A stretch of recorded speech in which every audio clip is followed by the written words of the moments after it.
നമസ്കാരം. ഒരു ചെറിയ ഇടവേളയ്ക്ക് ശേഷമാണ് ഞാൻ ഈ ടാക്കീസിലെത്തുന്നത്. വ്യക്തിപരമായ ചില കാരണങ്ങൾ കൊണ്ട് ഒന്ന് സമാധാനമായി ഇരിക്കാൻ കഴിയാത്ത ദിവസങ്ങളാണ് കടന്നുപോയത്. ഒപ്പം നമ്മുടെ തെരഞ്ഞെടുപ്പ് പൂരവും പിന്നെ തൃശൂർ പൂരവും.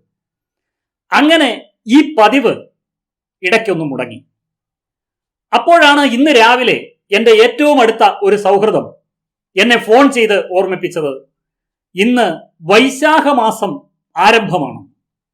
അതിനെന്താ എന്ന് ഞാൻ ചോദിച്ചപ്പോ മറുപടി വന്നത്, ജീവിതത്തിൽ എന്തെങ്കിലും മുടങ്ങിക്കിടപ്പുണ്ട് എങ്കിൽ അത് തുടങ്ങാൻ പറ്റിയ ദിവസമാണത്രേ ഇന്നത്തെ ദിവസം. ആ പറഞ്ഞതിന്റെ ഉദ്ദേശം എന്താണെന്ന് എനിക്ക് മനസ്സിലായി. അപ്പോൾ ഞാൻ പറഞ്ഞു, മുടങ്ങിക്കിടക്കുന്നത് തുടങ്ങുക മാത്രമല്ല, പുതിയതായി ചിലത് തുടങ്ങാനും ആണ് ഞാൻ തീരുമാനിച്ചിട്ടുള്ളത് എന്ന് പറഞ്ഞു. അപ്പൊ പറഞ്ഞു, എന്നാൽ ഇന്ന് തന്നെ തുടങ്ങുക എന്ന്. എന്നാൽ അത് തുടങ്ങിയിട്ട് തന്നെ കാര്യമെന്ന് ഞാനും തീരുമാനിച്ചു. ഒരു തീരുമാനമെടുക്കുമ്പോൾ അത് അപ്പോൾ തന്നെ തുടങ്ങുക എന്നതാണ് വിജയിക്കാനുള്ള എളുപ്പവഴി. അതുകൊണ്ട് നിങ്ങളുടെ ജീവിതത്തിൽ എന്തെങ്കിലും മുടങ്ങിക്കിടക്കുന്നു എങ്കിൽ അത് വീണ്ടും തുടങ്ങാൻ ഒരു നല്ല ദിവസമാണ് ഇന്ന്. ഇന്ന് എന്ന് പറഞ്ഞ് മാറ്റിവെക്കേണ്ട, ഇന്ന് ഇപ്പോൾ തന്നെ ആരംഭിക്കുക. ഞാനത് പറഞ്ഞുവെന്ന് കരുതി ഓടിപ്പോവല്ലേ. ഒരു ചെറിയ കാര്യം കൂടി പറയാനുണ്ട്.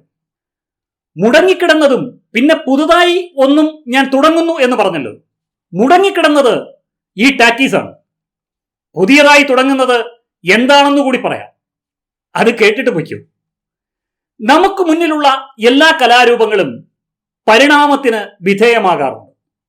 അത് സാഹിത്യമായാലും ചിത്രകല പോലെയുള്ള കലാരൂപങ്ങളായാലും അതിൻ്റെ ആശയത്തിലും ആവിഷ്കരണത്തിലും എപ്പോഴും പരിണാമം സംഭവിക്കുന്നു.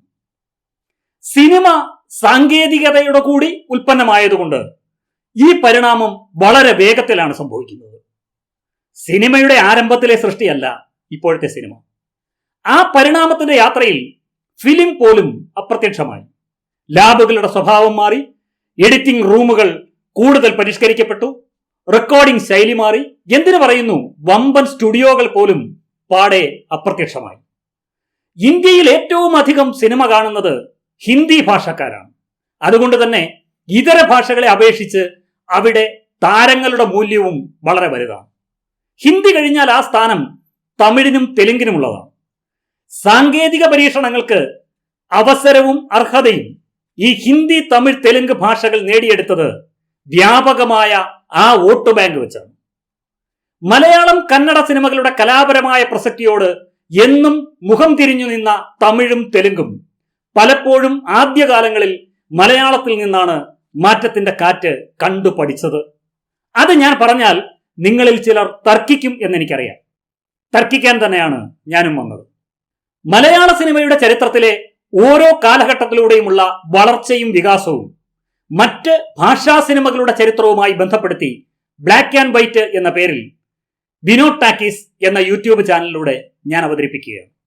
സമയമുള്ളവർ കാണാൻ ശ്രമിക്കുക. പോകാൻ വരട്ടെ, ഒരു കാര്യം കൂടി.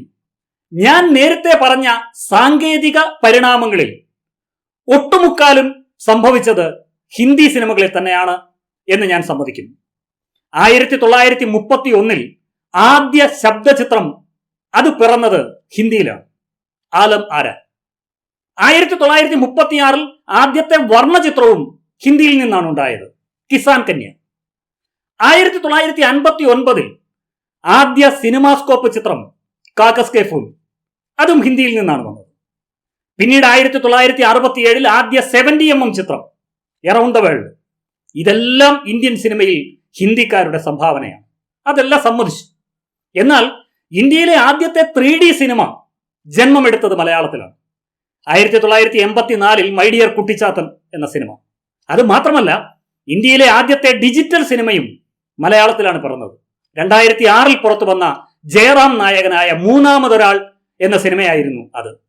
ഈ സാറ്റലൈറ്റ് വഴി തിയേറ്ററുകളിൽ ഡിജിറ്റലായി വിതരണം ചെയ്യുന്ന ആദ്യത്തെ ഹൈ ഡെഫിനിഷൻ എന്ന് വെച്ചാൽ HD സിനിമയായിരുന്നു അത്.